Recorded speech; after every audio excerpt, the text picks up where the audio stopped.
Welcome to south Indian cooking. இன்னைக்கு நம்ம பார்க்க போகிறது அரை கிலோ அரிசி வச்சு மட்டன் பிரியாணி, அதுவும் குக்கர்லேயே குழையாம எப்படி செய்யறதுன்னு பார்க்க போகிறோங்க.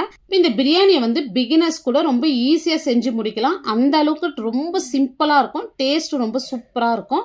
இப்போ இந்த ஆழாக்கில் தான் நான் ஒரு ஆழாக்கு அரிசி எடுக்கிறேங்க. இப்போ நான் பாஸ்மதி ரைஸ் தான் எடுத்திருக்கேன். இப்போ இதனுடைய அளவு பார்த்தீங்கன்னா அரை கிலோ. இப்போ இது பாஸ்மதி அரிசி தாங்க நான் எடுத்திருக்கேன். நீங்கள் சீரக சம்பா, புல்லட் ரைஸ் எது வேணாலும் எடுத்துக்கலாம். இப்போ இதை செய்யறதுக்கு நான் 6 லிட்டர் குக்கர் வச்சுருக்கேன். இப்போ நான் 100 ml ஆயில் சேர்த்துக்கிறேன். 1 கிலோவுக்கு 200 ml ஆயில். இப்போ அரை கிலோவுக்கு நான் 100 ml சேர்த்துக்கிறேன். இப்போ 1 ஸ்பூன் நெய் சேர்த்துக்கிறேன். இது ஆப்ஷனலுங்க. இப்போ 4 துண்டு பட்டை, 4 ஏலக்காய், ஒரு 6லேருந்து 7 கிராம்பு சேர்த்துங்க. இப்போ இது நல்லா பொரிஞ்சு வந்ததும் ஒரு மீடியம் சைஸில் 3 வெங்காயம் எடுத்து நீல வாக்கில் கட் பண்ணியிருக்கேன். இதனுடைய அளவு பார்த்தீங்கன்னா 200 கிராம். 1 கிலோவுக்கு 400 கிராம், அரை கிலோவுக்கு 200 கிராம் வெங்காயம் சேர்த்துங்க, கரெக்டாக இருக்கும். இப்போ இந்த வெங்காயம் நல்லா கோல்டன் ப்ரௌனாக வதங்கி வரணும். அப்போ தான் இந்த பிரியாணி டேஸ்ட் ரொம்பவே சூப்பராக இருக்கும். இந்த வெங்காயம் சீக்கிரமாக வதங்கி வரதுக்கு கொஞ்சமாக உப்பு சேர்த்து வதக்கி விடுங்க. சீக்கிரமாக நம்மளுக்கு வதங்கி வந்துடும். இப்போ பாருங்கள், இந்த அளவுக்கு வதங்கி இருக்கு. இன்னும் கோல்டன் ப்ரௌனாக வதங்கி வரணும். இப்போ இந்த அளவுக்கு வதங்கினா போதும். இப்போ இதோட நம்ம இஞ்சி பூண்டு விழுது சேர்த்துடலாம். பூண்டு 60 கிராம், இஞ்சி 40 கிராம் எடுத்து அரைச்சிட்டு இதோட சேர்த்துங்க. எப்பவுமே பிரியாணிக்கெல்லாம் பூண்டோடைய அளவு கொஞ்சம் அதிகமாக இருக்கணும். இஞ்சியோட அளவு கொஞ்சம் கம்மியாக இருந்தால் பிரியாணி டேஸ்ட்டு ரொம்பவே சூப்பராக இருக்கும். இப்போ இது ராஸ்மல் போகிற வரைக்கும் நல்லா வதக்கி விடுங்க. இஞ்சி பூண்டு பேஸ்ட்டோட நம்ம சில்லி பவுடர் சேர்த்துடலாம். நான் ஸ்பூனில் 4 ஸ்பூன் சில்லி பவுடர் சேர்த்துக்கிறேன்.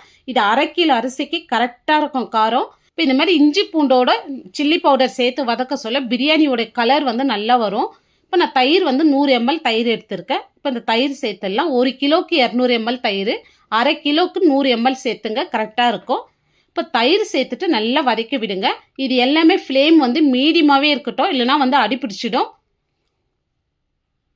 இப்போ இது வதக்கின பிறகு இப்போ நான் ஒரு 4 பச்சை மிளகாய் கீறிட்டு சேர்த்துக்கிறேன். இப்போ ஒரு கை நிறைய புதினா, ஒரு கை நிறைய கொத்தமல்லி சேர்த்து நல்லா வதக்கி விடுங்க. எப்பவுமே புதினாவுடைய அளவு அதிகமாக இருக்கணும், கொத்தமல்லியுடைய அளவு கொஞ்சம் கம்மியாக இருக்கணுங்க பிரியாணிக்கெல்லாம். இப்போ 200 கிராம் தக்காளி எடுத்து நல்ல நீல வாக்கில் மெல்லிஸாக கட் பண்ணியிருக்கேன். இப்போ இதையும் இதோட சேர்த்துடலாம். இப்போ இது சைஸில் பார்த்தீங்களா, மீடியம் சைஸில் 4 தக்காளி எடுத்திருக்கேன். எப்பவுமே மட்டன் பிரியாணிக்கெல்லாம் மசாலா கொஞ்சம் எக்ஸ்ட்ரா இருந்தால் தான் டேஸ்ட் நல்லாயிருக்கும். தக்காளி கம்மி பண்ணாதீங்க. சிக்கன் பிரியாணிக்கெல்லாம் தக்காளி கம்மியாக வைக்கணும். மட்டன் பிரியாணிக்கெல்லாம் கரெக்டாக வைங்க, அப்போ தான் டேஸ்ட் ரொம்பவே சூப்பராக இருக்கும். இப்போ நான் வீட்லேயே அரைச்ச பிரியாணி மசாலா ஒரு அரை ஸ்பூன் சேர்த்துக்கிறேன். இப்போ இதை சேர்த்துட்டு நல்லா கலந்து விடுங்க. இப்போ நல்லா எண்ணெய் பிரிஞ்சு வரட்டும் மசாலா. இப்போ நான் மட்டன் 3/4 கிலோ எடுத்திருக்கேன். பீஸ் கொஞ்சம் மீடியம் சைஸே போட்டு வாங்கிக்கோங்க. இப்போ நான் அரை கிலோ அரிசிக்கு 3/4 kg மட்டன் எடுத்திருக்கேன். நீங்கள் அரை கிலோ அரிசிக்கு அரை கிலோ மட்டன் கூட சேர்த்துக்கலாம். இப்போ மட்டனுக்கு தேவையான அளவு உப்பு சேர்த்துட்டு நல்லா கலந்து விடுங்க. இப்போ இந்த மட்டன் 5 நிமிஷத்துக்கு நல்லா வேகட்டும் மீடியம் ஃப்ளேமில். இப்போ தாங்க நம்ம அரிசி ஊற போடணும். இப்போ அரிசியில் தண்ணி சேர்த்து நல்லா ஒரு 2-3 டைம் நல்லா கழுவிட்டு இப்போ தண்ணி ஊற்றிட்டு ஒரு 20லேருந்து ஒரு 30 நிமிஷத்துக்கு நல்லா ஊறட்டும் அரிசி.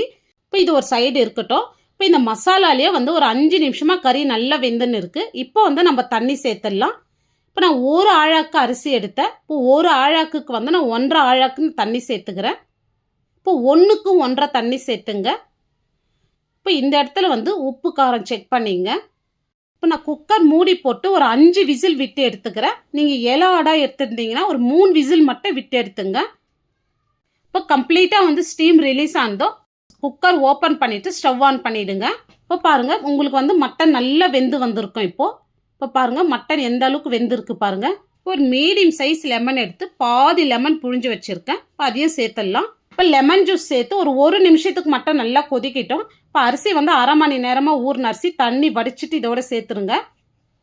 இப்போ அரிசி சேர்த்துட்டு பக்குவமாக அந்த மாதிரி கலந்து விடுங்க. இந்த அரிசி சேர்த்துட்டு நிறைய கலந்தீங்கன்னா அரிசி உடஞ்சிடும். இப்போ இதுக்கு மேலே பொடியை நறுக்குன கொத்தமல்லி புதினா சேர்த்துங்க. இப்போ இந்த மாதிரி கொதி வர சொல்ல இப்போ குக்கர் மூடி போட்டுடலாம்.